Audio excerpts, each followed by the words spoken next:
J'avoue que j'ai envie de regarder ça, moi. Un sexologue débunk les pires trends TikTok. Bon, allez, let's go, on regarde ça. Les préservatifs sont bourrés de perturbateurs endocriniens. Ce n'est pas naturel, ça n'a rien à faire là et on le sait très bien. Personne te demande de les bouffer. Tu vois, encore une fois, ces petits bouts d'informations et puis on pense avoir tout compris parce qu'on a lu 2 articles dans Oui Oui fait de la science. Je suis Gilbert Boujaoudé, médecin sexologue. J'anime la chaîne YouTube. J'aime pas les sexologues. Après, moi, en fait, je sais pas. Je sais pas si c'est une discipline si intéressante que ça. Mais en tout cas, on peut pas enlever qu'à une époque, c'est quand même des sexologues qui nous ont fait des passes D à nous les trans. Et bon, après, il y en a eu qui étaient contre nous, mais il y en a aussi qui étaient de notre côté. Harry Benjamin. Il faut le dire, hein, parce qu'avec le recul, les militants trans, ils ont tendance à dire « Ah là là, Harry Benjamin, c'était pas un modèle, c'était un mec qui a créé la Sofect et tout. » Oui, mais à son époque, il y avait rien d'autre. Et avant l'interdiction des gender identity cliniques par Reagan, après, c'est devenu un peu plus libéral et tout. Non, Hirschfeld, c'est en Allemagne. Hirschfeld, son cabinet, il va être cramé par les nazis. Là, je te parle des années 60-70 aux États-Unis, avec Harry Benjamin. Et en même temps, dans le même temps, il y a Stoller, qui est aussi un sexologue, qui est un mec qui est plutôt contre les personnes trans. Et il y a évidemment John Monnet, le fameux John Monnet, qui lui aussi est un sexologue. John Monnet qui va légitimer et institutionnaliser les opérations de personnes intersexes. Et ça va être les fameuses mutilations de personnes intersexes. Ça aussi, c'est un sexologue. Bon, globalement, la sexologie a produit le meilleur comme le pire, j'ai l'impression, mais voilà quoi. Et en fait, là où les gens peuvent se méfier, et je comprends, c'est que la sexologie peut devenir has-been comme une légitimation d'un ordre hétéropatriarcal. Faut voir les sexologues, j'imagine. Faut voir. C'est comme les psychanalystes, quoi. À mon avis, il y a une bonne partie dont tu peux jeter les prémices, et tu dois en avoir qui essayent d'aborder leur discipline de manière plus intéressante, plus militante aussi. Et voilà. The most popular way to attract a man. Attention, on va apprendre un truc. This new thing called vabbing. It's like when you smear your fluids from your purse all over your ears and neck to attract men like we're fucking animals. Attends, la meuf, elle doit giser dans son pence, mettre ses mains dans sa culotte, se badigeonner de mouille dans le cou, et comme ça elle attire des hommes, genre. Mais on est d'accord que j'achète. Ah ouais? Mais l'odeur, elle est forte, quoi, non? C'est ça, PTDR. Mais l'odeur, elle est forte, non? On est d'accord, ça pue un peu, genre, c'est... Wouh! Tu respires ça, t'es en mode waouh! Ça sent pas grand-chose. Après, quand t'es une meuf cis, ou peut-être un mec trans, hein, je sais pas si c'est à la même odeur ou truc comme ça, mais j'imagine que tu es habitué à ton odeur. Moi, j'avoue que je suis moins habitué à l'odeur, et du coup, je la sens quand je la sens, quoi. Ça a pas vraiment d'odeur, la mouille, je vois pas l'intérêt. Je sais pas, c'est les phéromones. En fait, c'est une biologisation un peu du truc, quoi. C'est en mode, c'est des phéromones, donc même si ça a pas d'odeur, ça attire les mâles, en fait. C'est comme ça. C'est toi qui pue moufette. Ah, mais vous avez le droit, hein. Moi, je pue la tub, hein. J'ai toujours une tub, je pue la tub. Bon, voilà, elle a peut-être une odeur un peu plus subtile, mais je pue la tub, vous avez le droit de le dire, c'est vrai. Là, comme d'habitude, ils chopent une information, ils comprennent la moitié de l'info et ils la racontent à l'envers. Ils parlent des histoires des phéromones. On sait qu'on dégage certaines odeurs qui peuvent transmettre une information, par exemple, chez certains animaux, pour que le mâle sache que la femelle elle est en période de reproduction, l'odeur qu'elle dégage change. C'est lié au fait qu'il y a un changement hormonal. Oui, chez des papillons, quoi. Dans le cycle menstruel. Chez d'autres animaux, c'est la forme ou l'attitude. Elle va bomber un peu plus l'arrière. Chez nous, les êtres humains, c'est tout ça. Quand on veut montrer qu'on est disponible pour la... c'est tout ça. Je sais pas si l'odeur compte beaucoup, quoi. Je sais pas, quoi. En fait, faudrait demander à un aveugle. Est-ce qu'un aveugle qui se balade dans la rue, il peut te dire « Ah, là, j'ai senti les effluves d'une femelle en chaleur ». Je ne pense pas, en fait. En production, on met quoi? Du parfum. On porte des habits et on fait attention à notre démarche. Et on sait que les sécrétions génitales, s'il y a une zone qui comporte beaucoup de ce qu'on pourrait appeler phéromones, c'est cette zone-là. Sauf que partir de ça et de se dire « Ah, donc si ça contient des phéromones, vas-y, badigeonne-toi avec ». L'odeur, c'est très important. J'imagine que c'est un imaginaire que je connais mal, puisque j'ai un problème pour sentir les odeurs, donc en fait, je comprends pas ce qui se passe dans vos narines, les gens. Il se trouve que chez nous, humains, on a un petit reste de ça, sauf qu'il est léger, et on n'en est absolument pas conscient. D'ailleurs, j'ai pas compris pourquoi il parle que des femmes. Oui, pourquoi il dit pas aux mecs, masturbez-vous, gardez un peu de sperme et mettez-le derrière l'oreille toute la matinée.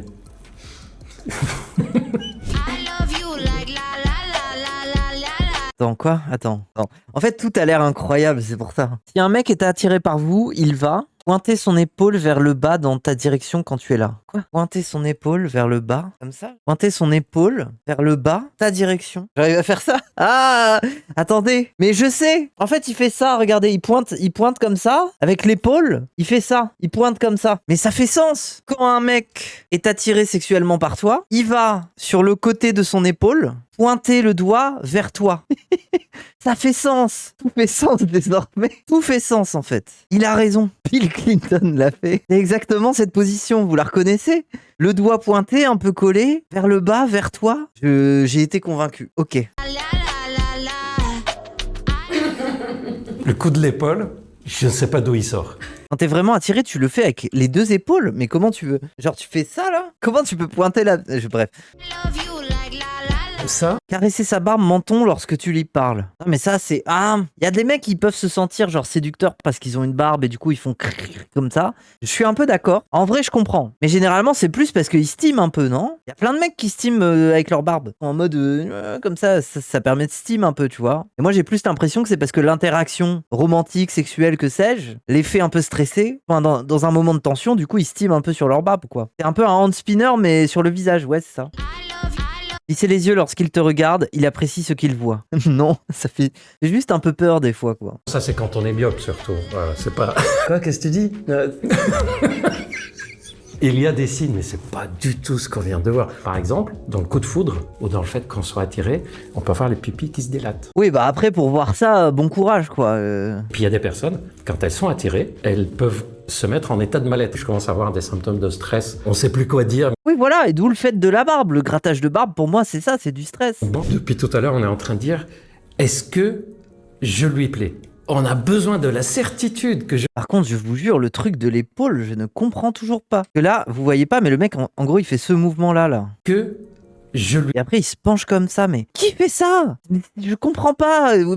Qui dans ce chat peut dire ah oui, je reconnais? On est quoi? On est 1000 là? Qui dans ce putain de chat peut dire je reconnais cette attitude? J'ai vu mon frère le faire régulièrement. Je ne comprends pas. D'où ça lui vient en fait? Le gars qui fait une quenelle avec son index, je comprends pas. C'est un truc de drama coréen, ça vient de là? Ah oui, je reconnais. Vas-y, toi, tu prends 10 minutes, Roger Soleil. Non, je rigole, ça va. Quand je viens des quartiers nord de Marseille, des psychopathes et des nerds débiles qui puent le smegma. Oh, ça sent le vécu.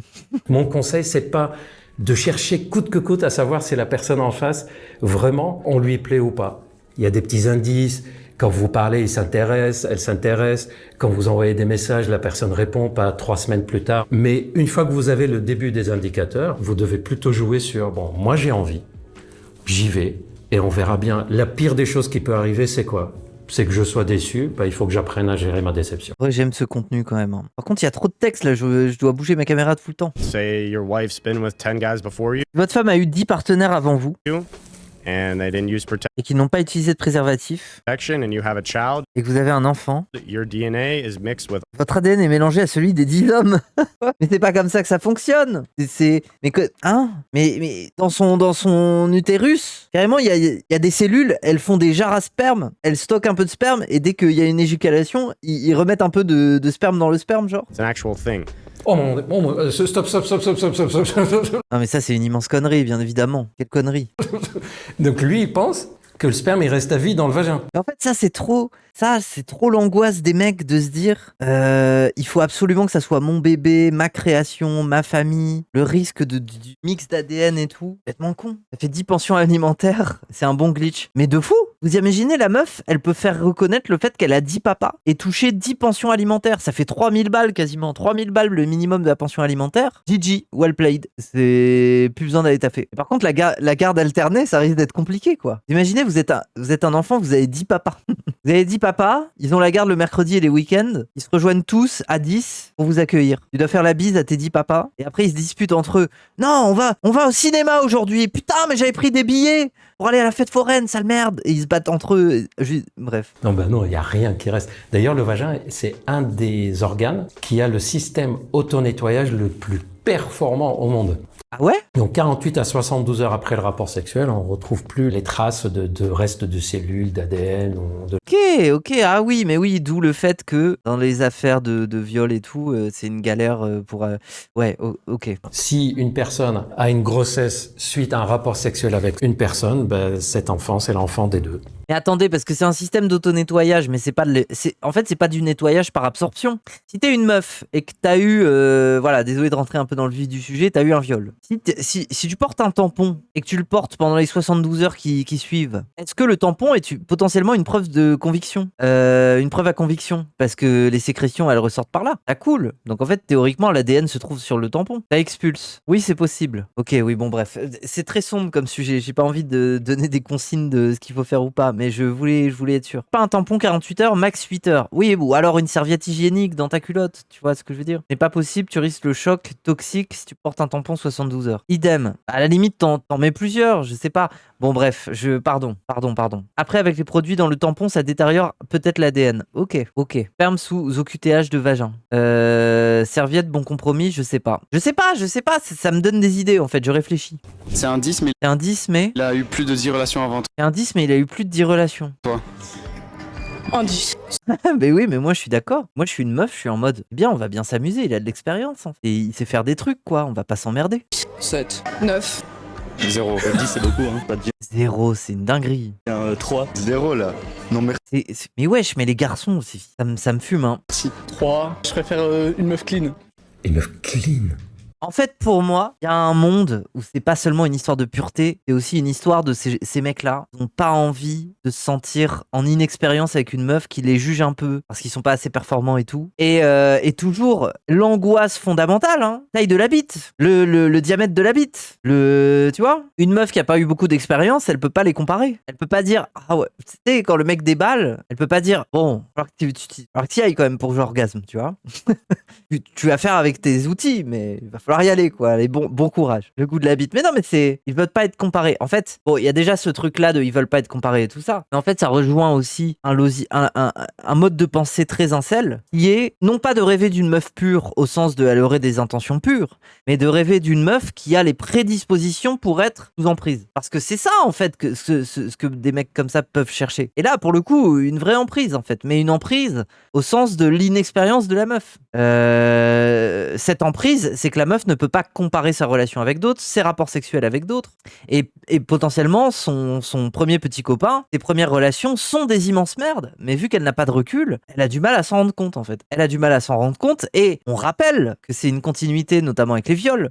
La majorité des viols sont des post-rationalisations. Pourquoi ? Parce que les post-rationalisations, c'est un effet de comparaison. Je veux dire, il y a des meufs, si 2-3 ans après, elles commencent à dire « Putain, mais en fait, je me suis fait violer », c'est parce qu'elles ont eu d'autres relations sexuelles, d'autres témoignages, d'autres petits copains après. Et que en comparaison, elles sont en mode « Ah ouais, mais putain, mais ce que j'ai vécu, c'était un peu hard. Ça n'allait pas. C'est un truc qui n'allait pas. » Et là où elles se disaient « Bon, bah, j'ai été blessée, j'ai été abîmée, mais c'est comme ça que ça se passe dans le patriarcat, dans l'hétérosexualité. » D'un coup, elles se rendent compte que bah non, particulièrement, ce mec-là t'a fait du mal et c'était pas justifié en fait. Donc en fait, c'est cette emprise-là aussi qui rassure les mecs. Ne serait-ce aussi que pour l'imaginaire du viol. Et que tu peux faire du sale à une meuf qui n'y connaît rien et elle va pas forcément avoir le recul de se rendre compte que tu lui fais du sale en fait. Ça aussi. Bref. Un mec qui drague tout ce qui bouge, qui couche partout, tout ça, on l'appelle comment ?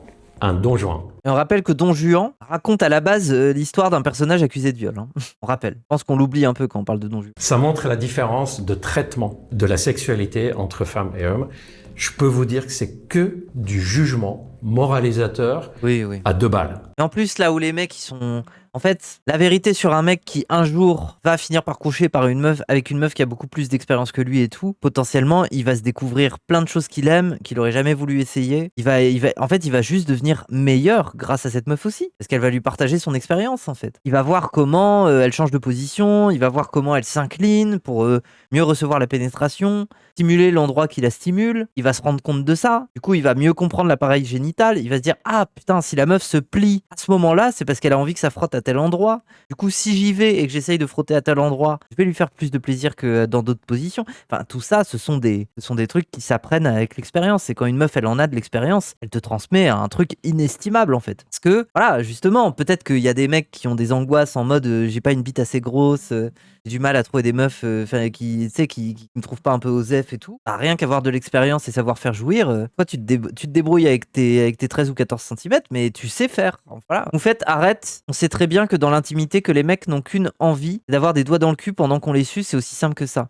Oui, bah, les mecs, si vous voulez avoir des doigts dans le cul, va falloir passer par la case lavement, en fait. Allez vous faire foutre. Je veux dire, vous êtes là en mode les homos, ils sont dégueulasses, caca, et après, ça veut des doigts dans le cul sans se nettoyer, sans rien. Mais vous croyez quoi? Vous croyez, en fait, c'est la même sensation que mettre son doigt dans la bouche de l'évier quand elle est bouchée, en fait. C'est la même sensation. Sexuellement, ce n'est pas attirant. J'ai l'impression de mettre mon doigt dans ma poubelle, en fait. Quoi. Donc, faites des efforts, les gars. Une petite poire à lavement, ça coûte rien. Tu es cacaphobe. Oui, ça me dégoûte. C'est au secours. C'est difficile de dire, putain, j'espère que je serai à la hauteur avec une femme qui, elle, sexuellement, se connaît, a déjà eu des expériences, etc., que je dois dire que c'est elle le problème. Elle a le droit d'être comme ça. Mais puis de toute façon, en vieillissant, en ayant des relations sexuelles et de l'expérience, il y a aussi beaucoup de ces mecs-là qui finissent par aimer aussi l'expérience chez une femme et arrêter d'avoir ce type de discours. Hein. Faut aussi retenir que c'est un discours de trendy zoomer insupportable, un peu conservateur. Bon voilà. Moi en fait, des fois, il y a les gens, ils sont en mode full suçage de Gen Z et tout ça. Bon, faut pas oublier que c'est beaucoup. Il y en a, ils sont juste biberonnés au réseau et aux pires trucs de polémiques de cons. Et des fois, ça donne vraiment des gros gogoles, quoi. Voilà. Mais c'est génération Internet, c'est tout, c'est comme ça. Il y a de tout. C'est à l'image d'Internet. Les deux trucs qui font flipper les hommes, un, c'est de pas de pouvoir donner du plaisir. Les gars, oubliez la phrase, mais je vous jure, oubliez la phrase de « comment je vais la faire jouir ». Vous retenez la phrase « comment elle jouit ». Oui, voilà, oui, il a raison. Oui, parce qu'elles n'ont pas les mêmes trucs, c'est tout. Deuxième complexe, la taille du pénis. 1 ou 2 cm en plus ou en moins, croyez-moi, ça change rien du tout. Il y a des jouissances qui peuvent avoir lieu avec juste le petit doigt, et donc on peut s'amuser comme on a envie. Donc surtout les mecs, travaillez plus sur votre confiance en vous. Moi, je vous avoue que des fois, des doigts, c'est beaucoup plus efficace qu'une grosse tub. Hein. En fait, c'est parce qu'avec les doigts, tu peux vraiment toucher au bon endroit, tu peux vraiment frotter d'une certaine manière et tout, voilà.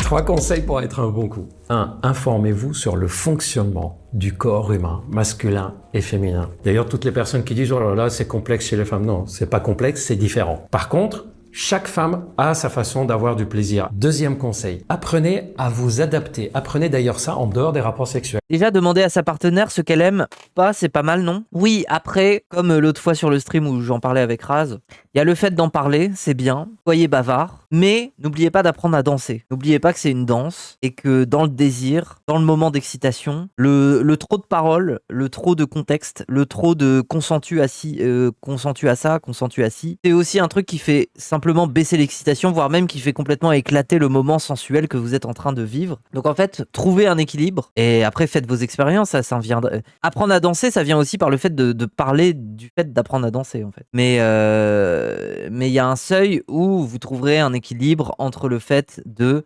demander les préférences de quelqu'un, en parler avant, en parler après, mais aussi dans le moment de tenter de voir comment les choses passent par des regards, par des gestes, par des postures, par des attitudes. Et si vous avez vraiment un doute, vous demandez. Mais au bout d'un moment, faut aussi apprendre à danser, quoi. C'est un peu... La danse, c'est aussi de l'impro. Ah oui, mais c'est ça aussi qui est beau, en fait, dans une relation sexuelle. C'est qu'il y a des moments d'improvisation, on se laisse surprendre, on a un contact animal avec le corps de quelqu'un. Et dans ce contact animal, des fois, l'étreinte qu'on a avec quelqu'un, elle est spéciale, elle est pas discutée avant, elle est momentanée, il y a des choses, il y a même des choses dans le rapport sexuel que tu peux pas expliciter et que toi-même tu peux pas rationaliser. Alors la manière dont tu fais un câlin à quelqu'un, ça dit beaucoup de choses de toi. Est-ce que tu es capable de cerner pourquoi tu fais un câlin de cette manière-là à quelqu'un, quoi? Pourquoi tu te jettes dans les bras de quelqu'un, ou alors pourquoi t'es pas très tactile, des trucs comme ça, tu vois? Alors il y a plein de choses qu'on ne sait pas expliciter et parfois c'est ça qui est gênant. Ça veut dire que vous pourrez avoir toute la la discussion la plus safe du monde avec un partenaire, le fait que le partenaire soit pas très tactile et qu'il n'ait pas fait spécialement d'explication pour ça, c'est juste il est comme ça, c'est peut-être ce truc-là qui va vous gêner, malgré tout le consentement établi et tout ça. En fait, c'est ça, quoi. C'est que c'est du feeling aussi, genre faut sentir l'autre, faut sentir l'animal qu'on a en face de soi. Je veux dire, on reste des singes, quoi. C'est ça que je veux dire, quoi. On reste des singes et dans notre nature animale, posture, couleur, cri, c'est une danse en fait. C'est une danse et il faut aussi accepter les termes de la danse. Et après, évidemment, on peut se parler, on peut se poser des questions, évidemment, mais voilà, allier les deux, trouver un équilibre. Moi, je vous le conseille parce que moi, j'estime que, à raison, les gauchistes, particulièrement les gauchistes, mais aussi aujourd'hui beaucoup de normies, sauf évidemment les papacitos qui veulent rester très masculins et tout ça, sont des gens qui, avec une certaine sincérité, mais aussi avec beaucoup d'effroi, veulent de plus en plus expliciter le consentement, discuter de tout, parce qu'ils ont peur de la relation sexuelle, de ses conséquences, etc. etc. Les gars, les filles, vous avez raison de fonctionner comme ça, parce que vous êtes en train de faire évoluer votre discernement vis-à-vis de ce qu'est le consentement, et c'est une étape pour vous que de poser toutes ces questions, que de s'assurer que le consentement est bien là, que de vouloir discuter de tout et de rien, le plus possible pour s'assurer que ça se passe bien. Ok, mais c'est un début. Voilà, moi je le vois comme ça.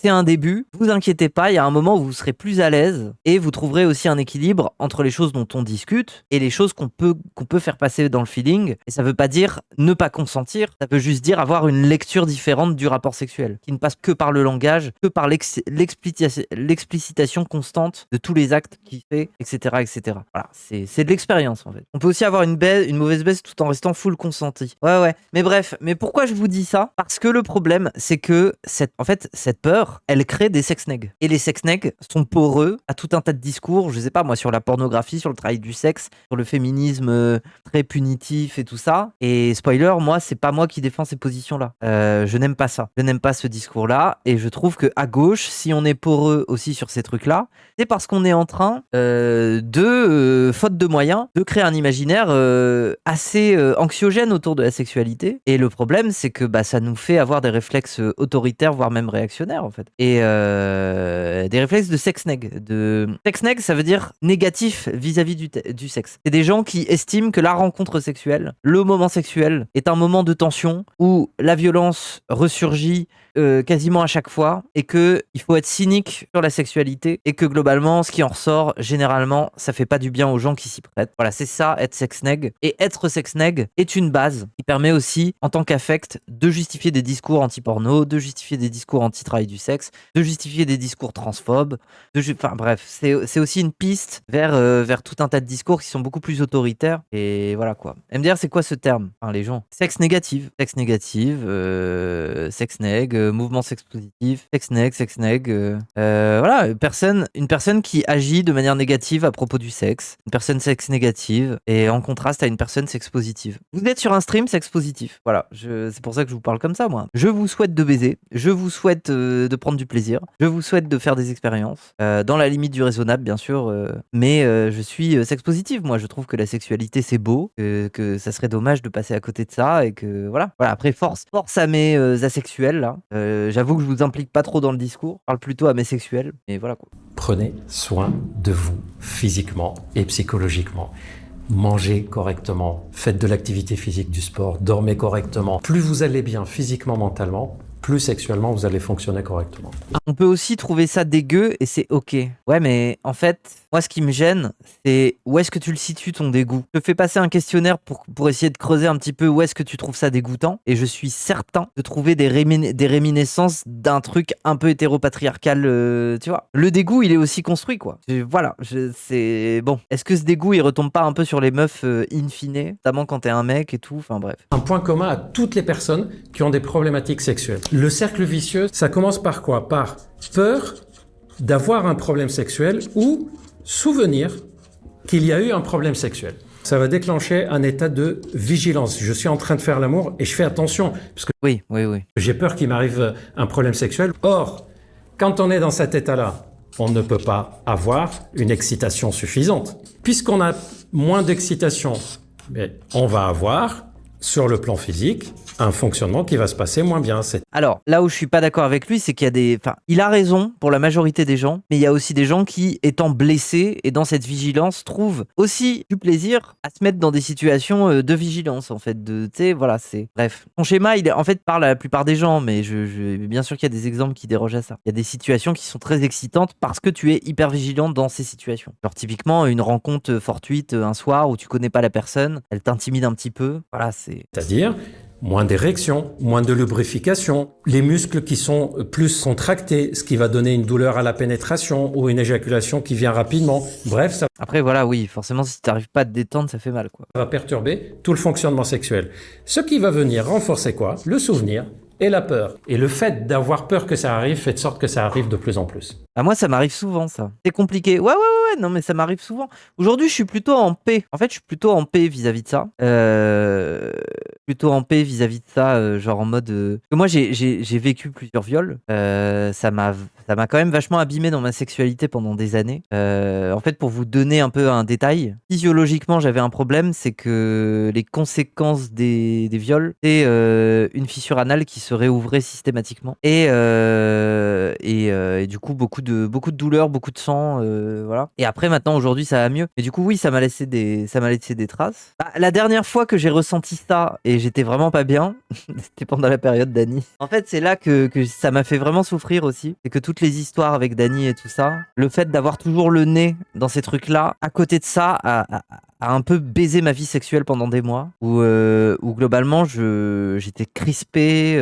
Dès que j'étais dans un moment sexuel, je pensais viol, je pensais agression, et voilà. Pas ouf le viol, hot take. Mais non, mais ça te trottait en tête. Bah oui, en fait, vu que le reste de mon temps, c'était de penser à ça vis-à-vis d'un imaginaire sale, de peur de l'absence de consentement et tout, bah forcément, ça te travaille même au pieu, quoi. On a demandé, dans une grande enquête européenne, à des femmes comment vous obtenez votre orgasme. La moitié d'entre elles, il fallait qu'il y ait le clitoris impliqué d'une façon ou d'une autre. Oui. C'est quand même un organe qui ne sert qu'à ça. C'est comme si tu as une notice et que tu veux te débrouiller sans la notice. Est-ce que vous savez combien de femmes disent « J'ai déjà simulé l'orgasme au moins une fois », on est aux alentours de 75-80%. La majorité, c'est lors de la pénétration. Et quand on leur demande « Mais pourquoi vous avez simulé ?» Première réponse, c'est « Pour pas le vexer ». Donc, ah oui. Les mecs, nous, on se met la pression pour la pénétration, et les femmes, eux, ça leur met la pression pour rien. Apprenez non pas à être performant, mais à être adaptable. Après, ça n'empêche pas qu'elles puissent ressentir du plaisir à ce moment-là, hein. Mais elles savent qu'elles sont pas au climax. Donc du coup, elles crient et elles se disent je vais peut-être crier un peu plus que j'aurais crié à ce moment-là d'habitude. Et tu ressens du plaisir quand même, mais tu sais que en fait la frustration, c'est de se dire vas-y, le mec a fini et il ira pas plus loin, voilà, il ira pas plus loin et tout ça. Et en même temps, j'ai envie de défendre dans certaines situations quand même un peu rares, un peu exceptionnelles. Mais le fait que les mecs aussi, des fois, elles tombent sur des meufs, faut vraiment physiquement, faut être en forme, quoi. Il va falloir y aller, quoi. Des fois, il lui faut 3 quarts d'heure pour démarrer, quoi. C'est une vieille Citroën, quoi. C'est une vieille Clio. Bon, désolé du terme. En vrai, j'essaye d'en rigoler. Mais dans le sens où il y a aussi une performance d'endurance, en fait. Quand tu fais des va-et-vient avec ton bassin et tout, dans certaines positions, parfois ça te travaille tellement les cuisses, des trucs comme ça. Et je dis ça en ayant top, hein. Voilà, hein, désolé, c'est aussi le fait que moi, j'ai les deux. Enfin voilà. Mais donc du coup, bon, des fois les meufs, si les mecs s'arrêtent et vont pas plus loin, c'est pas toujours parce que c'est des connards, c'est aussi parce que la performance est un peu éprouvante. Et en même temps, je vous accorde que dans la majorité des temps, du temps, c'est parce qu'il en a rien à foutre et qu'il a joui. Et voilà, je pense, pour établir un peu ce truc-là, pour les quelques mecs qui font de leur mieux, qui tombent de fatigue et qui ont pas réussi à amener une meuf à un climax, tu vois. C'est pas forcément parce que c'est des chiens égoïstes, et aussi parce que c'est dur en fait. Voilà. Des fois tu débandes juste à cause des AD. C'est quoi ça les AD? Puis on se fait chier à un moment. Oui, dans ces cas-là, faut rendre le moment un peu plus intéressant. Je sais pas, mettez de la musique, vous pouvez, je sais pas, fumer un joint avant, boire un petit coup. Enfin, des fois trouver des manières de rentrer dans un certain état si ça vous aide. Les sextoys, les gens, c'est magique. Oui, voilà. Oui, et d'ailleurs ça, oui, voilà. Après les mecs, si jamais vous arrivez pas au bout, pourquoi pas sortir un dildo et finir à la main? En fait, j'ai presque envie de vous dire ça aussi. Vous n'êtes pas un cuck, le dildo n'est pas en train de prendre votre place, en fait. Si jamais vous fatiguez, vous avez le droit de proposer de l'aider à finir à la main, en fait. Complètement retourné aujourd'hui, complètement retourné. Ce ne sont plus des bonhommes. Ils ont plus de testo parce qu'ils se tous les jours. Tous les jours. Ils regardent des films d'horreur. Arrête. Ils pensent que c'est comme ça la vie. Tu sais qu'il dit ils n'ont plus de testo parce qu'ils se branlent tous les jours. Mais s'ils n'ont plus de testo, t'as même plus envie de te branler en fait. Mais oui, parce que la testostérone, c'est l'hormone de la libido. Ça, c'est fou quand même. Hein. Ça angoisse beaucoup les gens de se branler tous les jours. Hein. Non, mais c'est bref. Ils comprennent rien, ils ne connaissent rien. Pourquoi la musique triste comme ça? J'ai pas... Pourquoi il me fixe avec ses yeux là? Pourquoi tu me fixes avec tes yeux de branleur là? Tu te branles tous les jours? Oui, ok. Mais on peut être un bonhomme et se masturber. Enfin bref. En fait, il y a un mythe qui dit que le fait de ne pas avoir d'orgasme, c'est censé booster la testostérone, c'est censé booster notre énergie mentale. Pour info, c'est hyper variable d'une personne à une autre. Les seules personnes chez qui je conseillerais d'espacer les masturbations, c'est les personnes qui disent « Moi, après chaque fois où je me masturbe et je jouis, j'ai un down. » Non, mais après ça, la post-nut clarity, c'est normal. En fait, c'est normal chez beaucoup de gens. Je trouve que ça a pas grand-chose à voir avec le problème du fait de se branler souvent. Tu peux être quelqu'un qui se branle pas souvent, mais qui a quand même une post-nut clarity, quoi. Mais dans l'idéal, ça serait bien d'assumer ce sur quoi tu te branles, ton imaginaire sexuel. En fait, la post-nut clarity, c'est beaucoup un truc de déni. C'est en mode, j'ai un peu un déni d'être excité par ça, et du coup, quand je me branle, après, j'ai envie de dissocier. Et en même temps, c'est bien de dissocier. Enfin, je veux dire, c'est bien de ne pas avoir un cerveau sexuel en permanence. Mais je pense qu'il ne faut pas rejeter son cerveau sexuel. Moi, j'ai un peu ce truc-là. Votre cerveau sexuel en dit beaucoup sur vous, et c'est aussi une manière de construire un certain ego, un certain narcissisme, mais aussi un certain style, une certaine manière de se comporter au monde avec les autres et tout. Et votre sex appeal, votre sexualité, votre imaginaire sexuel peut être aussi un cocktail qui fait votre personnalité, qui fait la manière dont vous vous présentez. Ne négligez pas ça. Comment on fait pour avoir de la libido quand on est sous œstro les premiers mois? Est-ce que tu es que sous œstro, ou est-ce que tu as des bloqueurs de testo ou des trucs comme ça? Dans ces cas-là, c'est plus lié au bloqueur. Et après, si t'es sous œstro, bah, et le premier mois, là, t'es en train de tout redécouvrir, tout chamboule, ça viendra, tu vois. Une chose à la fois, mollo, quoi. C'est normal qu'au début, tu sois perdu, c'est normal. Lorsqu'une femme Ah, Thaïs! OMG! a un rapport intime avec un homme, elle libère une grande quantité d'ocytocine, aussi appelée l'hormone de l'amour. Ce n'est pas le cas chez les hommes. Faux. Elle dit qu'une femme qui fait l'amour, elle libère de l'ocytocine. Archi faux. Putain, mais juste faux, en fait. Juste, c'est faux. Une femme qui passe un très bon moment, elle libère de l'ocytocine. Deuxième erreur, elle dit contrairement aux hommes. C'est faux. C'est juste la vitesse et l'intensité avec laquelle c'est libéré. C'est pas en pic, c'est quelque chose de plus progressif. Attends, c'est plus progressif chez la femme ou chez l'homme? Je comprends pas. Parce que moi, j'ai l'impression que dans la libido féminine, il y a un peu plus un truc sur la durée, alors que c'est un peu un pic chez les mecs. Donc du coup, c'est quoi? Chez l'homme ou chez la femme? Chez l'homme? Chez la femme? Vous vous contredisez dans le chat, c'est terrible. Une femme est profondément impactée psychologiquement par les rapports qu'elle a au cours de sa vie. C'est d'ailleurs la raison pour laquelle beaucoup de femmes s'attachent facilement à des hommes qui ne sont pas faits pour elles à partir du moment où elles... Oh, stop. Mais c'est quoi ce bordel? Mais attends, en fait, je comprends pas. Elle justifie chimiquement que les femmes s'attachent à des hommes qui sont pas faits pour elles. Mais moi, je justifie ça sur le manque d'expérience. Le fait qu'elles se découvrent, qu'elles savent pas encore bien exprimer leur goût, qu'elles savent pas encore ce qu'elles veulent, et qu'elles ont besoin de passer par là, peut-être pour mieux discriminer leur goût, justement. Mieux discriminer le type d'homme qui leur plaise. Quel rapport avec la chimie du cerveau? Je sais pas. Au contraire, on a même des études qui montrent que plus on utilise l'ocytocine, plus notre corps va s'habituer à en sécréter. Deuxième erreur, l'ocytocine n'a rien, mais alors rien à voir avec le fait qu'on est avec un homme qui ne nous correspond pas. C'est un choix. Plus une femme a multiplié les expériences, moins elle produit d'ocytocine et moins elle est apte de s'attacher durablement à un homme. D'où elle sort ça? Elle sort ça de son logiciel d'extrême droite, c'est comme ça. En fait, ça me fait rire, le mec découvre que l'extrême droite s'en bat les couilles, il raconte tout et n'importe quoi, c'est une folie, quoi. Ah, il découvre la folle du bus, oui. Elle parle des femmes qui ont eu plein de relations sexuelles, donc, ah purée, elles ont bouffé tout leur stock d'ocytocine. Connerie.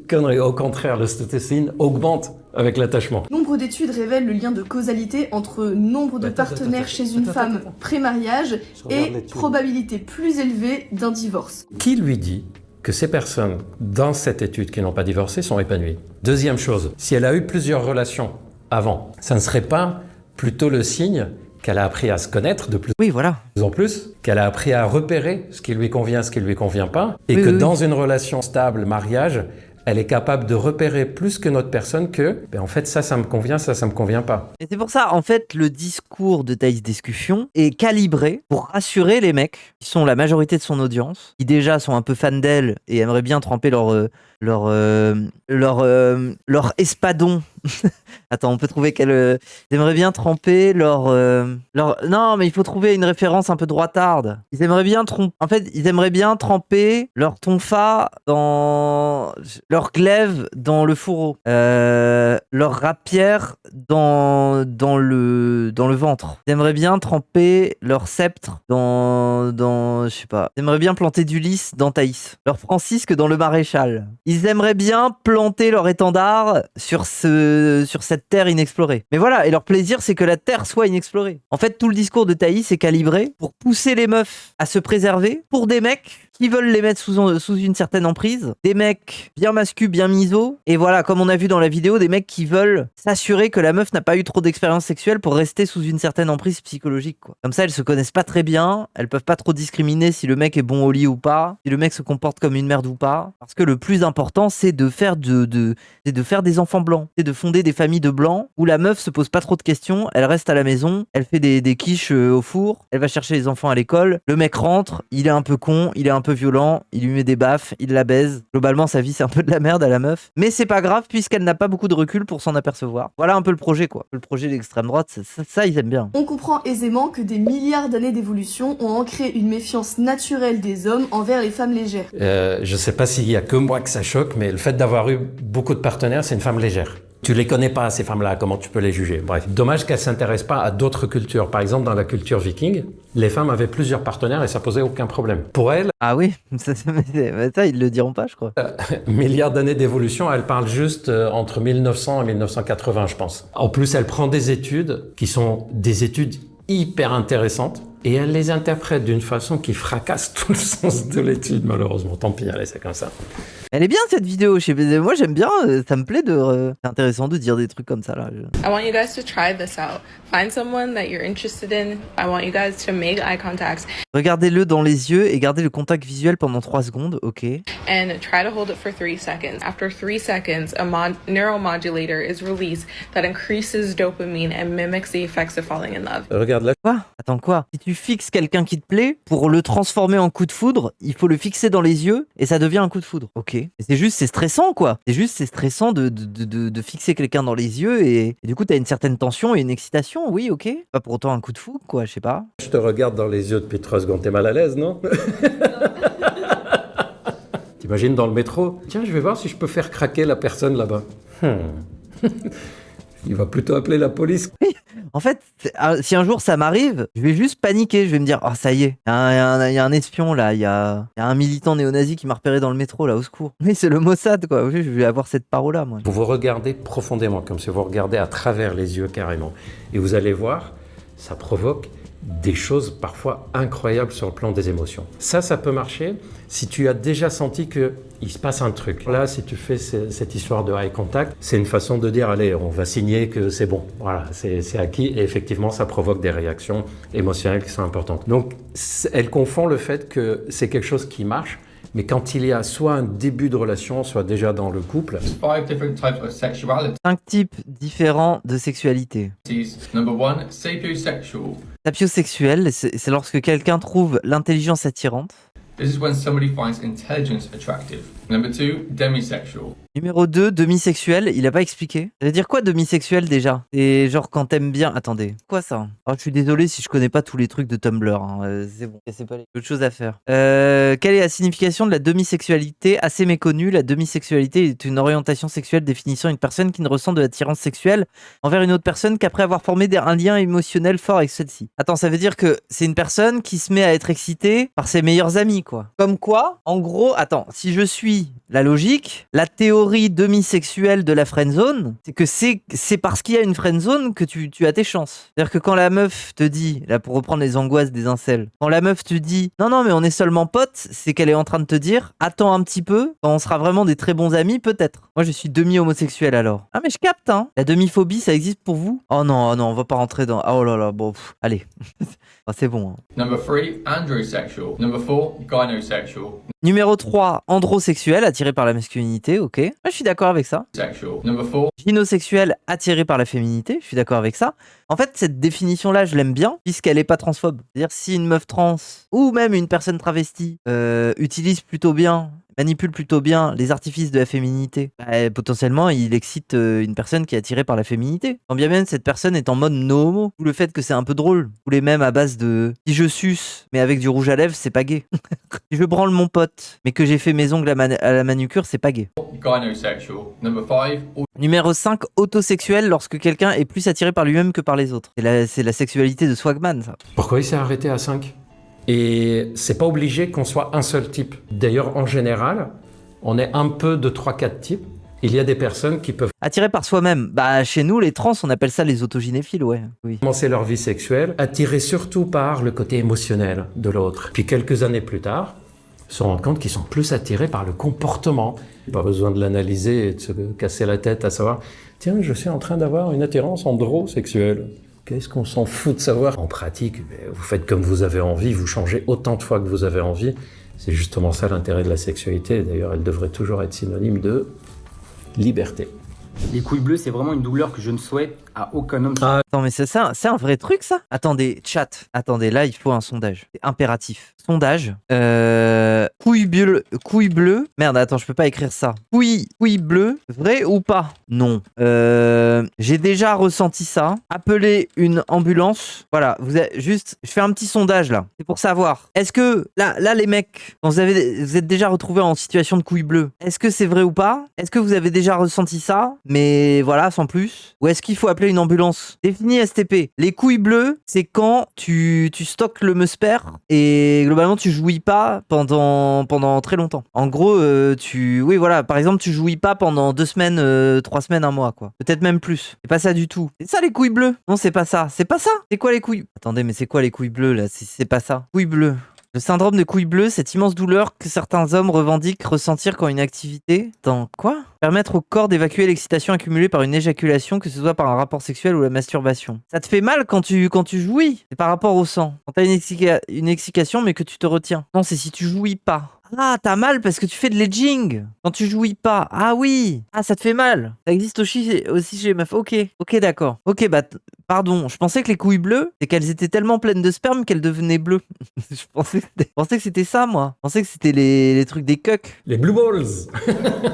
Les blue balls, c'est le fait de ne pas avoir de relation, enfin surtout de ne pas éjaculer. Dans le passé, les médecins appelaient ça la colique des fiancés. C'est lié au fait que quand on est excité, notre cerveau prend toujours l'hypothèse que c'est... Ah mais attends, ça te fait mal et du coup, t'arrives pas à jouir alors que tu voulais jouir, c'est ça? C'est-à-dire que tu baisses, ça te fait mal parce que tu jouis pas tout de suite et après t'arrives juste plus à jouir parce que t'as mal, genre? Ça peut, non. Pas clair. Hein. Peut-être pour se reproduire. Et donc, ils préparent la machine. Les soldats sont tous prêts, quoi. Sauf que ça ne sort pas.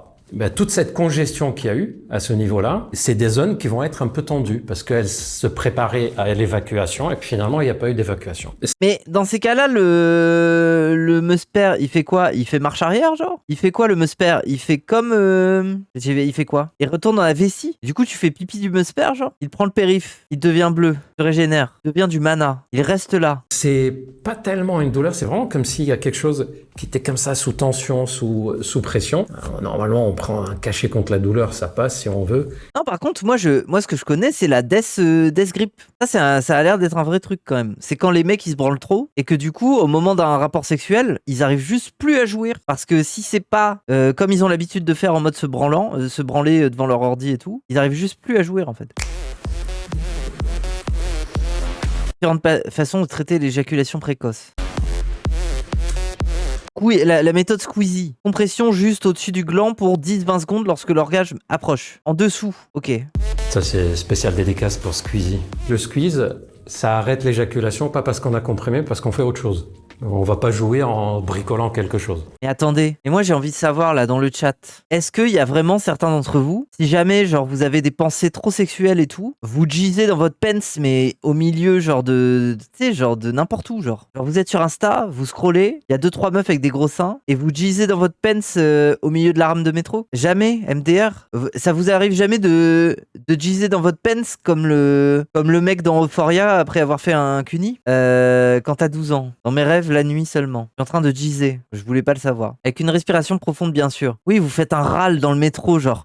Ah, comme ça, en plein milieu du métro. Et il y a quelqu'un qui hésite à appeler la police, alerte attentat. On sait pas se tenir. Comme dans la chanson. C'est-à-dire le malaise. Oui. Non, mais ok. Non, mais globalement, en gros, c'est dans le rapport sexuel que vous éjaculez trop vite. Mais il y en a des. Ah, mais non. Je peux pas poser la question. Après, vous allez être ficha dans le chat. Non, je peux pas vous demander qui était l'éjaculateur précoce ou pas. Vous allez jamais me répondre. Donc, force à vous si vous. Oui.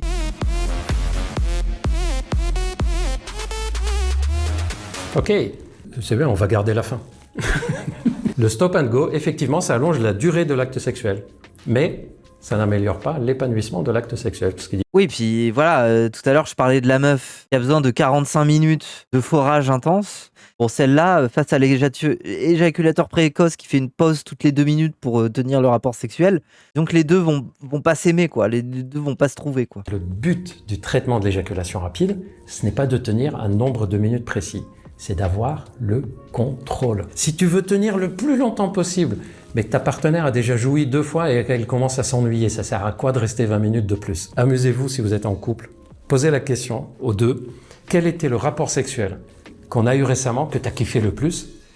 Et notez les deux. Et vous allez avoir des surprises. Ok. 2 exercices simples. Allez, on le fait ensemble. Oh, il y a des exercices pour les éjaculateurs précoces. On le fait ensemble, il va sortir sa tub, là? Vous allez pousser légèrement, comme si vous poussez pour aller aux toilettes. Ah! Vous avez senti? Ouais. Quand vous contractez très fort, comme si vous... Je vais faire comme quand je chie. Ah! Comme ça sur les toilettes. Vous voulez vous retenir de faire pipi caca en même temps. Ah, genre je pousse et d'un coup je bloque, genre. Et puis vous repoussez délicatement. Ce que vous êtes en train de faire là, vous êtes en train d'apprendre à ces muscles de suivre l'ordre du volontaire. Et vous êtes en train de leur apprendre à... Non, mais je capte, ok. Mais en fait, les éjaculateurs précoces, c'est ceux qui arrivent pas à se retenir de pisser, mais quand il s'agit de jouir, genre. J'ai capté un petit peu. Soit réagir très fort, soit de réagir avec finesse. Plus on va apprendre ce genre de technique, plus on va être capable, lors de rapports sexuels, sans faire le stop and go, sans faire du squeezie... Du squeezie. Du squeeze. Une autre technique, ça c'est surtout si vous sentez que ça vous échappe, c'est-à-dire vous êtes quelqu'un de speed. Tout ce que je fais dans ma vie, je le fais vite. Je vais faire une technique où en fait je vais apprendre à mon cerveau à ralentir. Et je vais l'appliquer en dehors des rapports pour pouvoir l'appliquer lors des rapports. Exemple, là je ferme les yeux et je vais juste décrire ce qu'il y a autour de moi mais en ralentissant. Il y a un mur, il y a une caméra, il y a un ordinateur. Là, il y a ma femme. Là, je ne sais pas si vous avez remarqué, juste le temps que je le fasse, tout le monde a eu l'impression que le temps s'est calmé un peu. Ouais, mais après, ça te sort du moment aussi. Enfin, en fait, des fois, juste tu débandes. Tu regardes le mur, tu te dis oh, il y a une tache là. Oh, ce poster, j'ai jamais fait gaffe et tout. Bah, ça y est, tu penses plus au cul. Tu débandes. Le désir chez une femme, c'est tellement différent d'un homme. C'est terrible. Mais pourquoi t'es... Ah, mais ça, en vrai, bonne question. C'est pas que la vie m'énerve, c'est que j'ai vraiment envie de savoir s'il y a vraiment des différences, genre. Terrible, c'est chouette que ça soit différent. Évidemment, c'est un truc qui fait plaisir. Par contre, apparemment, pendant l'ovulation des femmes, on ressent ce que les hommes ressentent tous les jours. Pas toutes les femmes. Ouais. Attends, quand t'ovules, t'es excité comme un homme. C'est ce qu'elle a dit. Et du coup, les hommes sont constamment excités comme des femmes qui ovulent. Oh, ça m'a l'air tiré par les cheveux, ce truc-là. Pas vraiment. Pour moi, c'est pas le même plaisir. Genre, vraiment, pas le même plaisir, en fait. Est-ce qu'il y a vraiment une différence, en fait, entre les libidos des hommes et des femmes? Il y a quelques différences. Par exemple, les hommes n'ont pas les cycles menstruels. Donc, ils n'ont pas la descente. Ils n'ont pas le syndrome prémenstruel où on n'a qu'une envie, c'est de voir personne. Il y a un vrai mal-être dans ces cas-là. Nous, les hommes, c'est plutôt constant, le taux. Oui, voilà, c'est ça, c'est constant, mais ça veut pas dire que c'est plus. Mais attends, là, son graphique, c'est les hommes sont réguliers, à certaines périodes, les femmes sont dimanchiennes. C'est un peu ça, quoi.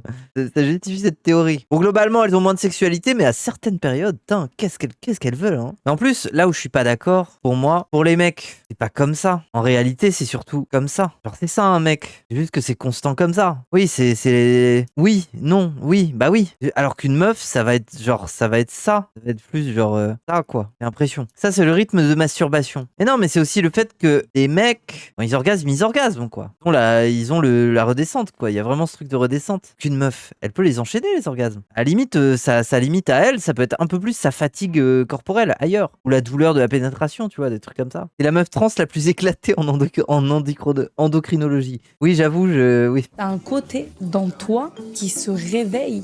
Que même toi, tu te dis, mais je pensais pas que j'étais comme ça, vilaine. Même les transphobes, là, non. Non, parce que, en fait, au sein des personnes trans, il y a tout de même une différence qui tient, pour moi, du bottom et du top. C'est la manière d'être habitué à être excité d'une certaine façon. Je veux dire, il y a des bottoms et des mecs, des gays, sont tellement des bottoms que quand ils sont excités, ils bandent pas. Ils ressentent plus des papillons dans le ventre et un truc un peu de frisson. Mais ils ont, tu sais, carrément, en fait, leur sexualité les amène à perdre le réflexe de bander. Alors que, à l'inverse, des gens qui sont plus habitués à top ont un peu le mécanisme de l'érection, tu vois, qui reste. Et spoiler, c'est un peu ça chez des meufs trans aussi. Genre, c'est, tu vois, genre, tu vois ton désir évoluer, en fait. Et il y a un truc, je sais pas si on peut dire somatique, quoi, mais il y a un truc entre bottom et top de ce point de vue-là, quoi. Les transfemmes, en général, bottom, oui, parce que les transfemmes, en général, cherchent une forme de validation. Et aussi, dans le rejet de leur masculinité, il y a un rejet de la figure du top, qui est plutôt la figure de l'homme, ou en tout cas, qui amène à une certaine virilité. Donc, du coup, oui, en majorité, tu vas plus avoir des transfemmes qui veulent bottom. Et je dis bien qu'ils veulent bottom, parce que après, dans la vie, il y en a qui se retournent et qui se disent,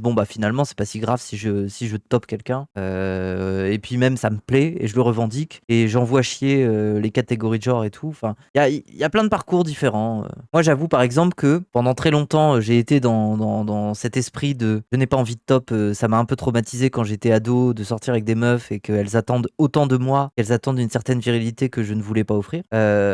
Et avec le temps, je me suis un peu réconcilié avec ça, et ça m'arrive de top, et je ne me remets plus en question en mode qu'est-ce que ça dit de moi, est-ce que je suis vraiment une femme parce que je top et tout. Je m'en bats les couilles, je suis en mode j'ai ça entre les jambes, ça peut te faire plaisir, tu vois, genre j'ai un peu ce truc là. Et tant mieux, parce que je me sens beaucoup plus riche, je me sens beaucoup plus complète à être capable d'offrir ça aussi, tu vois. Et c'est plus intéressant. Des femmes qui ont trop justement utilisé des sextoys, elles ont vraiment tellement désensibilisé leur clitoris qu'à un moment donné, un doigt ne suffit plus, une langue ne suffit plus. Quoi ? Même le sextoy ne fait plus. Waouh. Et ça, c'est bref. Putain, les meufs entre elles se font du mal des fois. Ne vous branlez pas les filles, restez sages parce que sinon vous allez plus avoir du tout de plaisir. En fait, j'ai envie de dire, c'est comme les mecs, quoi. Évidemment, si tu te branles 4 fois par jour, tu vas avoir un death grips aussi. D'une certaine manière, oui. Mais c'est bizarre de dire que bref. Cette histoire de l'utilisation du sextoy va faire de sorte que vous allez devenir dysorgasmique, c'est-à-dire que vous n'allez plus avoir des capacités à avoir un orgasme. Ça, c'est uniquement chez les personnes qui utilisent des sextoys avec des vibrations à des intensités. Voilà, oui, je suis d'accord avec lui. Oui, carrément, c'est les gens qui utilisent les big wand, vibration max, comme ça sur le clito, au point que la voix devient saccadée. Très élevé, de façon quotidienne. Il suffit de laisser le corps se reposer et un peu à la fois la sensibilité revient. Dès qu'une femme n'arrive pas à jouir, on lui dit que c'est dans la tête. On oublie qu'il y a aussi du physique. On peut avoir une hyposensibilité. 6 fois par jour. Mais non, mais au bout d'un moment, ça fait juste mal. Je veux dire, une meuf qui utilise un Magic Wand de puissance max 10 fois par jour sur son clito, au bout d'un moment, ça devient juste très douloureux, je pense. Et il y a des femmes qui ont le prépuce du clitoris qui peut être trop long.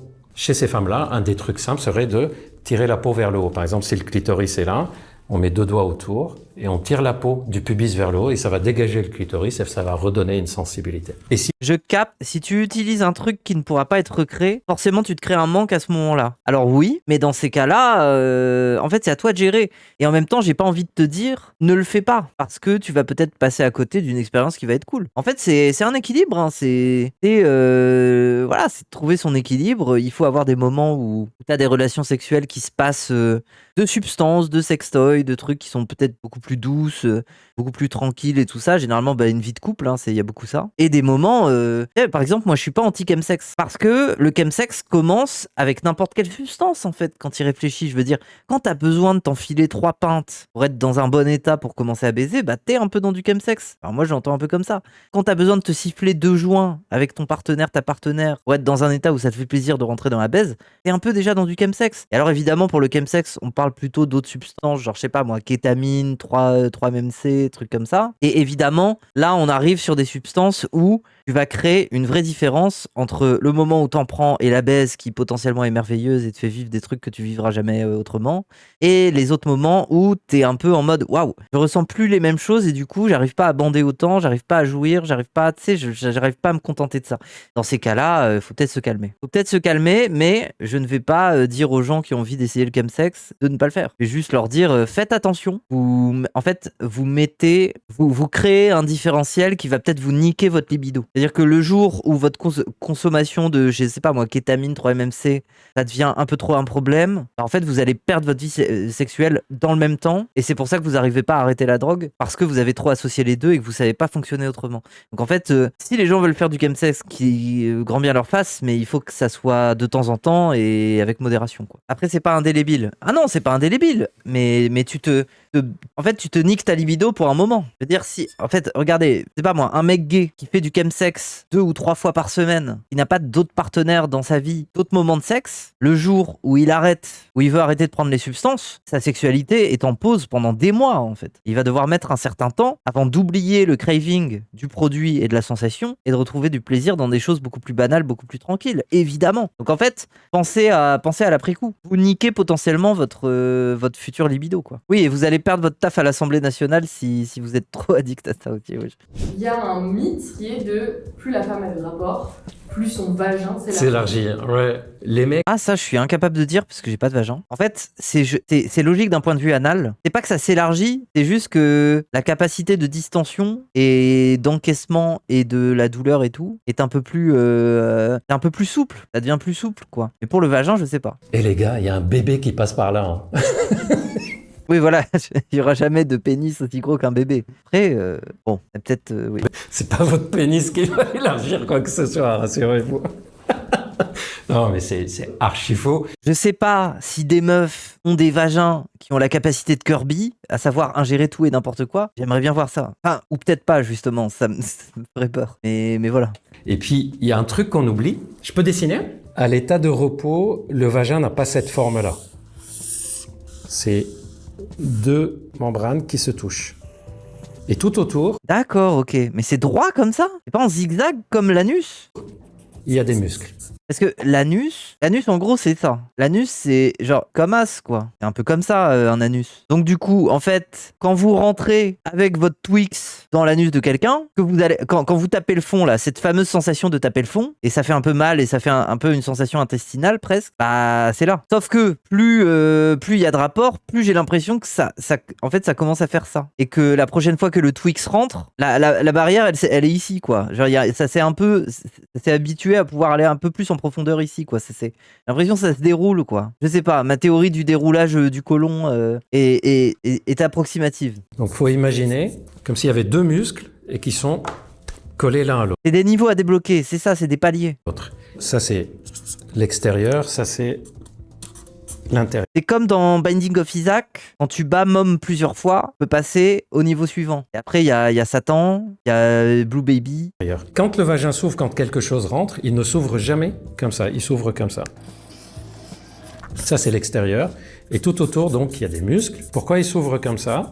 Parce que les muscles qui sont dans cette zone-là sont des muscles très puissants. Et donc, ils se relâchent moins que les autres. Et c'est pour ça que quand, par exemple, on introduit un doigt dans le vagin, on a l'impression... Oui, c'est vrai qu'après les meufs, la grande différence avec l'anal, c'est que les meufs, elles ont un pouvoir de contraction qui n'a rien à voir avec... Bon, j'ai pas de vagin, mais j'imagine que si vous serrez fort, c'est dur de rentrer, quoi. Vraiment, quoi. Faut y aller, quoi. Vous le fait que ça fait très mal potentiellement lors d'un viol, et que vous êtes à la fois en train de forcer pour que ça ne rentre pas, et en même temps quelque chose rentre quand même. Et vous ne pouvez pas arrêter la réaction. J'ai l'impression qu'il y a un peu ça, non ? Off, non ? En fait, je sais pas à quel point c'est beaucoup plus fort de contracter avec son anus, de contracter avec son vagin qu'avec son anus, quoi. Je pense que je serre plus fort les fesses que le vagin. Ah, je sais pas. L'impression que 1 ou 2 cm, ça passe, et puis tout d'un coup, il y a une zone un peu plus serrée, et ensuite, quand on rentre, la zone... L'anus, c'est énervé niveau muscle. Et je me trompe, en fait, c'est pas aussi fort chez le vagin, je sais pas. Elle est plus ouverte. Et pourquoi il y a cette forme-là ? Parce qu'au moment de l'excitation, on a des hormones qui sont sécrétées, qui font qu'il y a un relâchement de ces muscles, sauf la grosse masse de muscles ici. Et donc non, ça reste pas ouvert comme ça. C'est le périnée dans tous les cas. Oui, donc c'est le même mécanisme quasiment, c'est ça, non? Savais-tu que seul le premier tiers du vagin ressent le plaisir? Ressent tout court d'ailleurs. C'est vrai qu'il y a que le tiers du début du vagin qui est sensible. D'ailleurs, ce qu'on appelle le fameux point G se retrouve environ de 3 à 5 cm de l'ouverture du vagin. Au fait, vous savez pourquoi on l'appelle G? C'est Grafenberg, l'anatomiste, qui l'a décrit pour la première fois. Franchement, c'est un bazar. Tous ceux qui vous disent « on a compris comment ça fonctionne », vous êtes sûr qu'ils n'ont pas compris. Il n'y a aucun chirurgien qui arrive à le trouver. Ça a l'air d'être plus une sorte de zone parce qu'il y a le clitoris, l'urètre, les nerfs. Et chez les hommes? Ok. Alors, on dit le point P. Alors, on dit P parce que c'est le point où tu touches la prostate, quoi. La zone prostatique. Alors, je fais un petit dessin. Ouais, bah moi, je vais faire un petit dessin aussi. En gros, là, je vous ai dessiné le truc comme ça. Si vous le prenez dans... Alors, ça, c'est la POV Hotline Miami. Ça, c'est la POV Hotline Miami. Là, vous êtes en mode vue plafond. Maintenant, si on fait vue sur le côté, du coup, ça fait un truc un peu genre comme ça, un peu là. Et la prostate, c'est à peu près ça, quoi. C'est un peu genre, c'est ça. Genre comme ça, un peu, non? Et du coup, quand vous rentrez un doigt, votre gros doigt, il est comme ça, genre. Et il frotte là, genre ça. Prostate est sous la vessie, ouais, c'est ça. En fait, là, si on dessine l'éléphant, en fait, vous tapez à peu près à une zone... non, là, je max de fou. Comme ça. Bon, après, il y a énormément de distance entre ces deux trucs-là, pardon. Mais vous tapez un peu à un endroit où vous avez l'impression d'être sous le sexe. Le doigt de fou, oui. Le gros doigt comme ça, là. Bref. C'est possible d'avoir un orgasme par ici? Oui, j'ai déjà eu des orgasmes anales. Plusieurs types d'orgasmes anales. Le truc le plus commun, qui n'est pas vraiment un orgasme, mais qui fait quand même des sensations, c'est que vous vous faites poncer la prostate et que après, vous allez vous retrouver avec une grosse envie de pisser. Et au moment de faire pipi, vous avez l'impression d'orgasmer. Vous avez l'impression que c'est un pipi, c'est le meilleur pipi du monde. Il vous fait trop du bien. Donc déjà, il y a cette sensation. Après, il y a une autre sensation qui est que vous vous faites poncer la prostate et la personne ne s'arrête pas. En général, à ce moment-là, t'as une situation où t'as envie que ça s'arrête et en mode oh là là, je vais me pisser dessus. Qu'est-ce qui se passe? C'est trop de sensations. Et précisément, c'est à ce moment-là qu'il faudrait continuer en fait. Pourquoi? Parce que vous avez, en fait, d'un coup, vous allez avoir l'impression que vous êtes en train de vous pisser dessus. Ça veut dire que vous allez vous mettre à avoir aussi une sensation dans le pénis, qui est une sensation où vous avez l'impression que vous êtes en train de jouir, vous êtes en train d'essayer d'expulser quelque chose, et soit il y a rien qui sort, soit il y a quelque chose qui sort. Et dans ces cas-là, oui, vous pouvez potentiellement jouir du musper à ce moment-là. Mais des fois, ça ne sort pas. J'ai pas encore vraiment compris pourquoi. Pourquoi à des moments ça sort, pourquoi à des moments non. Mais ce qu'on appelle vraiment un orgasme anal, c'est le moment où tu es tellement genre chauffé, stimulé à cet endroit-là que tu as l'impression que tu es en train de cracher quelque chose avec ton pénis et voilà. Tu peux jouir sans éjaculer. Oui, mais donc du coup, c'est un orgasme anal. Enfin, je sais pas s'il y a un nom pour ça, mais en tout cas, c'est une sensation orgasmique. Et par contre, tu peux en vivre plusieurs. Bon, après, force à toi, il faut quand même faut savoir encaisser. Mais si t'en vis un dans la soirée, potentiellement, 20 minutes plus tard, il y en a un autre, quoi. Et il peut y en avoir plusieurs. Mais au bout d'un moment, ta prostate, elle fatigue. Et ça fait mal. En fait, la différence, c'est que plus tu le fais, plus tu vas avoir mal. En fait, tu vas te mettre... tu vas avoir un truc de c'est trop. Ça suffit. Tu peux pas non plus en abuser, mais il peut y en avoir plusieurs à la suite, ouais. Et si tu veux éjaculer sans toucher ta bite avec la prostate, ah oui, c'est ce que je viens de décrire. Tu n'as pas besoin de te toucher, hein. Et tu n'as même pas besoin d'être en érection. Ça veut dire que cette fameuse sensation où tu te mets à avoir l'impression que y a un truc qui sort et tout, tu n'as pas besoin d'être en érection pour le vivre, en fait. Tu peux très bien avoir un orgasme anal sans avoir une seule érection. Et d'ailleurs, c'est ce que je décrivais chez des bottoms, c'est qu'il y a des bottoms, ils sont tellement habitués à ce que leur plaisir passe par là, perdent le truc d'avoir une érection. Que c'est leur prostate qui vibre un peu, c'est qui leur envoie un signal quand ils sont excités. Ils ressentent une certaine chaleur prostatique et ils n'ont pas d'érection, même sans excitation. Ah non, mais faut être excité quand même, genre bon, sinon on parle d'un truc bon bref. Même quand même potentiellement quand tu baises avec quelqu'un avec qui t'as pas envie de baiser, tu peux trouver un minimum d'excitation, tu vois.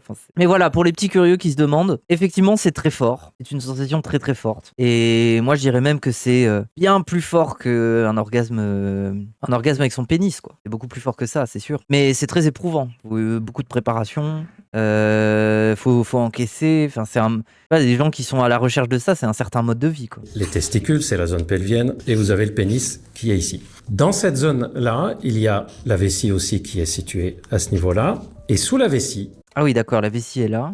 Il y a un organe qu'on appelle la prostate.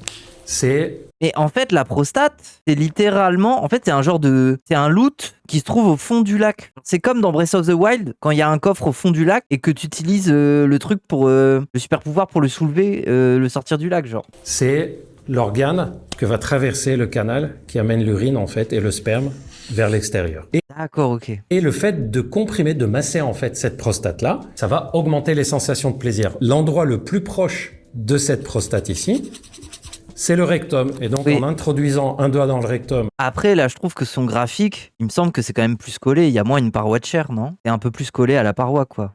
Et en appuyant vers l'avant, on va venir appuyer sur la prostate.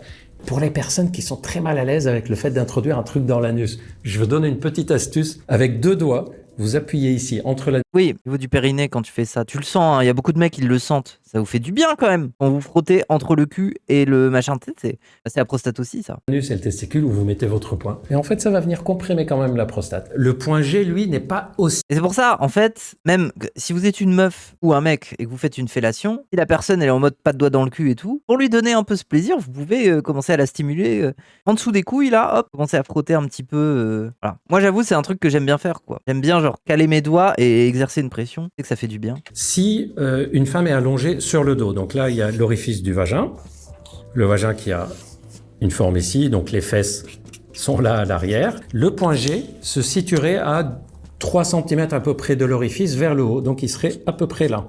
Donc quand on veut stimuler le point G, on introduit et on touche vers le haut. C'est trop gentil avec eux, Moufette. Mais tu veux que je fasse comment? Il faut que je fasse quoi? Il faut que je les branle, mais en les regardant, genre, de façon méchante, comme ça, en montrant les dents, genre, en faisant comme les chats.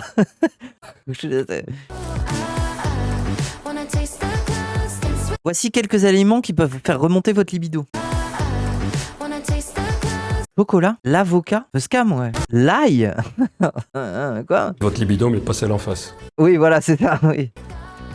Les huîtres. Ah ouais, les huîtres. Putain, mais c'est pour ça, Epstein est innocent.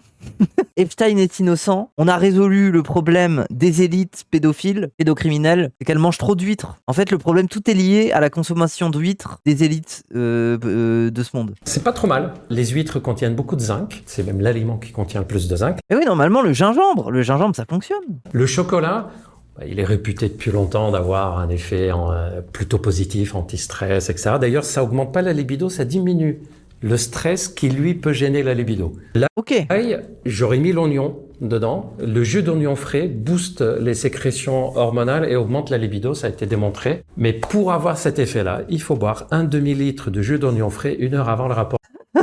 Un demi-litre d'oignon frais? Mais qui fait ça? Imaginez les rototos qui vont...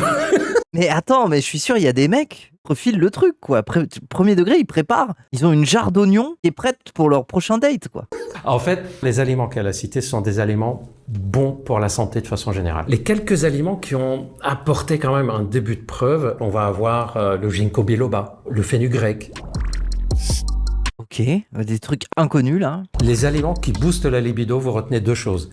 Premièrement, arrêtez les aliments qui la bloquent. Sucre, graisse de quantité. Ouais, sucre. C'est un peu contradictoire, non? T'es là, t'as un peu un coup de mou, tu veux baiser mais tu trouves pas l'énergie, tu manges quelques bonbons, t'as un petit pic de sucre là. Normalement, ça te redémarre, quoi, je sais pas. Oui, après les trucs fat, c'est parce que tu digères, tu te sens gros, tu te sens... Ça me paraît logique. Industriel, s'il y a un truc à virer, c'est ça. Et il est démontré qu'ils augmentent tout ce qui est mal-être, ralentissement, fatigue mentale, et donc forcément, ça diminue la libido. Du moment que vous mangez équilibré. Après, quel plaisir, tu t'enfiles 3 burgers là, et après juste, tu baisses pas, mais c'est pas grave. C'est la bouffe qui t'a baisé. Est-ce que je suis bien physiquement et mentalement? Si la réponse est non, je peux pas avoir une libido qui fonctionne correctement. Si je me sens moi bien, la personne je l'aime et que je suis attiré et moi je me suis retapé mais la libido n'est pas revenue, c'est pour ça que quand même un couple qui fonctionne bien, c'est tellement un cercle vertueux. je dis ça, bien sûr. Mais dans le sens où bah du coup tu prends soin de toi pour avoir de la libido, mais du coup tu prends soin de toi tout court et tu vas mieux dans ta vie parce que c'est... Quoi encore des pâtes? T'aimes bien les pâtes?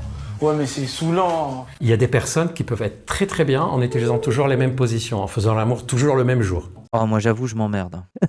Oh là là. Ils vont toujours dans les mêmes restos, ils vont toujours faire leurs courses au même endroit, ils vont manger à peu près la même chose, etc., etc. Sauf que chez certaines personnes, les repères peuvent devenir étouffants. Ah bah ouais, fatigant quoi. C'est bien de changer quoi, c'est bien de changer de position et tout. C'est moi. Ah oui, mais après ça crée un autre rapport à la personne. Si t'es un mec et que tu pénètres, t'es toujours dans la même position. Bah en fait, juste tu te masturbes dans quelqu'un. C'est un peu la sensation que ça donne. Après, il y a peut-être des meufs, il y a peut-être des mecs qui aiment bien qu'on se masturbe en eux, mais ils aiment pas que ça en général, tu vois. C'est un certain mode de sexualité. Ça peut être un plaisir qu'on se masturbe dans toi, mais bon. Pour casser la routine, première chose, parlez-en. Dites, en fait, est-ce que tu as envie de changer? Rien que le fait de le dire, on sait déjà que la prochaine fois, on ne fera pas comme d'habitude. Deuxième chose, c'est faire l'amour déjà dans un autre endroit. Troisièmement, il a dit il faut baiser dans la rue. Changer de scénario. Il a dit il faut faire du RP dans la rue. D'habitude classique, bisous, on se déshabille, après on va vers les zones génitales, etc.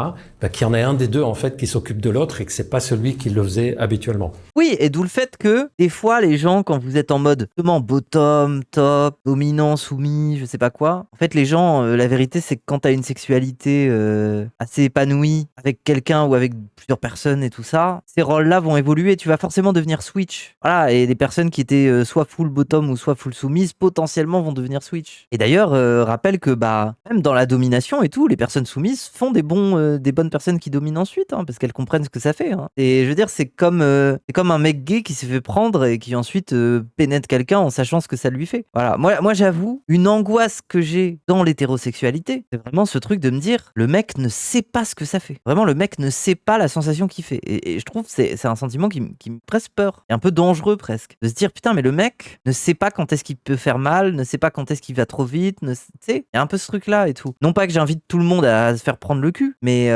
voilà, ça crée quand même enfin, c'est pas mon rapport au sexe. Moi, j'ai expérimenté les deux facettes, tu vois. Et tant mieux. Et après, c'est ok si vous connaissez pas, mais du coup, vous devez redoubler d'écoute et d'attention, quoi. Les mêmes positions qu'on fait d'habitude, puis tout d'un coup, on se met à s'embrasser. C'est un des trucs les plus oubliés pendant l'acte sexuel. Oui, et pourtant, vrai, il a une puissance de sensation. Donc, mais ça me paraît logique. Genre, en fait, il y a plein de moments où, genre, ça fait des va-et-vient, ça baise, hop, ça s'arrête, petite pause. Dans ces cas-là, les gens s'embrassent, se font des câlins, ils reprennent. C'est plutôt des conseils de ce type-là. Il n'y a pas besoin d'aller acheter le Kama Sutra, quoi. Oui, et d'ailleurs, conseil aux meufs, mais conseil aux mecs aussi. Quand vous êtes bottom ou les meufs quand vous êtes avec un mec, maintenez son érection. Et en fait, si vous avez envie que ça dure plus longtemps et tout, maintenez aussi son érection. Ça peut être par embrasser quelqu'un, mais juste remettre sa main, branler un peu et tout. Retenez que l'acte sexuel idéal, c'est comme un mezzé libanais. C'est-à-dire, on met tout à table et on pioche dans ce qu'on a envie. Oubliez le schéma comme ça, direct. Et les meufs, pensez à caresser les mecs. Ouais. Après, moi, j'ai un problème que j'ai remarqué avec les mecs. C'est vu que je suis une lesbienne, quand je me mets à caresser un mec sur son torse, je fais les mêmes mouvements que s'il avait des seins. Et je sens que certains mecs bug parce que je passe mes doigts sur leurs tétons et tout, alors que j'ai trop l'habitude d'une poitrine, en fait. Pourquoi le mec bug? Parce que les mecs, ils sont pas habitués qu'on touche avec sensibilité leurs tétons, comme si c'était vraiment une zone érogène. Il y a des mecs qui aiment bien, hein, mais bon, les mecs que j'ai croisés, il y en a pas. Enfin, soit ils aiment bien vraiment se faire pincer les tétons, soit pas du tout. Genre, tu sais, il y a pas ce truc un peu plus léger que tu trouves avec des meufs où elles aiment bien les petites caresses, ces trucs très tendres. Après, je suis peut-être pas tombé sur les bons mecs. Apparemment, embrasser quelqu'un serait bon pour la santé. Je dis pas ça pour pécho, hein, c'est qu'il y a des chercheurs japonais et américains qui ont étudié le bisou et qui se sont rendus compte que rouler une pelle, en fait, ça libérait de la sérotonine, de la dopamine et de l'oxytocine qui favoriserait le bonheur et la bonne santé. Oui, baiser, quoi. J'ai fait contact humain, oui. Ça te permettrait aussi de brûler de la graisse, de limiter le cholestérol. Brûler de la graisse, quoi. Et de renforcer ton système immunitaire. Oula. Ça allait bien jusque-là, mais... Moi qui pensais que pour régler mon asthme, il fallait de la ventoline, apparemment non, faut juste mettre sa langue dans une bouche. C'est fait de façon rigolote, mais il y a un peu de vrai dedans. Les relations physiques affectives, dont le baiser, on sait que ça a un impact sur notre système réparateur dans le corps. Il y a une étude récente qui est incroyable, où on a fait des blessures sur l'avant-bras de plus de 80 personnes. Ah, c'est marrant ça. Et on a observé comment ça guérit. Ceux qui guérissaient le mieux et le plus... Bon, après, 80 coupes, plus vite, c'est sûr. Ah, ça va, c'est un échantillon correct. Ceux qui avaient beaucoup de moments affectueux, c'était augmenté par l'effet de l'ocytocine, l'hormone de l'attachement. Les préservatifs, qu'ils soient masculins ou féminins, sont bourrés de perturbateurs endocriniens. C'est du latex, ça n'a rien à faire autour d'une et encore moins à l'intérieur il m'énerve du vagin d'une femme. C'est mauvais, c'est néfaste, ce n'est pas naturel, ça n'a rien à faire là et on le sait très bien. Et on le sait très bien. Ça lâche des perturbateurs endocriniens, personne ne te demande de les bouffer. D'ailleurs, si le préservatif donnait autant de problèmes de santé, Les personnes qui en utilisent depuis 10-15 ans, ils devraient avoir un pénis qui est rouillé de partout, qui tombe, il se réveille le matin, il est dans le lit. Tu vois, à la limite, les mecs, assumez. Vous n'aimez pas les capotes, c'est parce que vous avez moins de sensations, ça vous fait chier. Mais plutôt que de trouver des justifications à base de chimie et tout, à la limite, des capotes un peu chelou, bas de gamme, je peux comprendre que tu doutes. Mais bon, la capote, bon, ça a montré son effet, non? des petits bouts d'informations, et puis on pense avoir tout compris parce qu'on a lu 2 articles dans Oui, fait de la science. Oui, fait de la science. Ça, c'est un discours juste pour dire je suis contre le préservatif. Ces discours-là viennent de 2 choses. La première, c'est qu'il y a beaucoup d'hommes qui disent quand je mets le préservatif, je perds mon érection. Oui, voilà. C'est hyper ancien. D'ailleurs, il y a une quinzaine d'années, on avait estimé qu'il y avait 6 millions d'hommes en Europe. Mais après, c'est vrai, hein, ça fait moins de sensations, c'est tout, mais c'est comme ça. Hein, qui prennent des médicaments de l'érection juste pour pouvoir poser le préservatif. Ça arrive surtout chez les hommes qui ont une excitation physique et peu mentale. Et donc, naturellement, quand on va mettre le préservatif, c'est un moment où on va couper l'excitation physique. Comme mentalement, l'excitation n'est pas forte, en fait, la seule source d'excitation va diminuer en bas, et c'est là qu'on va perdre l'érection. 2-3 petites astuces pour les personnes qui ont peur de perdre l'érection. 1. On met des préservatifs un peu partout. Si on est dans la chambre... Comment ça, un peu partout? Sur soi? À chaque doigt? Aller dans la salle de bain chercher le préservatif. Oui, vous avez le temps de perdre le fil de la... Ah non, ok. 2. Ouvrez les sachets de préservatifs avant. Parce que pendant l'acte, et le sachet qui... Ouais, bon, après, t'arrives chez quelqu'un, il y a des capotes tous les 2 mètres, bon. Et on galère à l'ouvrir. 3. L'erreur monumentale, c'est de le poser juste avant de la pénétration. La plupart des personnes font ça. Ça veut dire qu'on a attendu un moment où l'excitation est forte et on a coupé ça avec l'idée de poser le préservatif. Non, on le pose pendant les préliminaires. D'ailleurs, si l'érection retombe un peu, ça veut dire qu'on a le temps de la rattraper. Et puis on pénètre quand on a envie de pénétrer. Et puis n'oublions pas qu'on peut utiliser aussi le préservatif féminin qui a l'avantage d'être posé bien avant le rapport. Ouais, c'est pas mal, hein, le préservatif féminin. En vrai, c'est pas mal. Hein. C'est pas le truc le plus glamour, c'est sûr, mais... Mais mets un préservatif, c'est pour ta santé. N'écoute pas les âneries que ça contient des perturbateurs endocriniens ou je ne sais quoi. Kylian Sensei. Putain, il dit conneries, lui. Oublie ça, viens t'informer sur des lieux sérieux. Si le préservatif te pose problème, parle-en avec quelqu'un, il va t'aider comment l'utiliser. Et puis voilà, c'est simple. Je viens d'écrire un livre qui s'appelle Amour et sexualité. Bon bah ok. Voilà, mais c'est bien. C'était un petit panel d'avis. Bon, c'est pas tous des avis catastrophiques non plus. Hein. Il y a des trucs un peu légers, il y a des trucs un peu horribles, mais bon. Mais c'était marrant. Vous avez eu des anecdotes, d'expliquer des trucs. Je suis sûr, il y a des gens qui ont appris des trucs.